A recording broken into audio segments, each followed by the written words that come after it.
លគំនិតនៃនយោបាយឆ្នេះឆ្នេះពិតជាមានតម្លៃក្នុងការផ្ដល់ភាពចូលជាមូលដ្ឋានគ្រឹះនៃការកសាងសន្តិភាពតែមានលក្ខណៈយូរអង្វែងនិងមានបរិយាបន្នសម្រាប់អ្នកចូលរួមទាំងឡាយដែលពុំសូវបានស្គាល់ពីកម្ពុជាចប់ចង់បញ្ជាក់ជូនថាក្រោមការព្រួយផ្ដើមនិងការដឹកនាំអនុវត្ត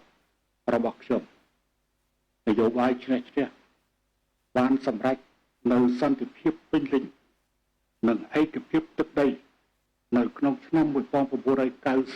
1998ដោយគ្មានការបង្ហូរឈាមរវាងខ្មែរនិងខ្មែរនេះជាសន្តិភាពពេញលេញយូរអង្វែងតែកម្ពុជាពុំធ្លាប់ស្គាល់តតែសោះក្នុងអំឡុងពេលជាង500ឆ្នាំចុងក្រោយពីការធ្លាក់ចុះនៃអាណាចក្រអង្គរ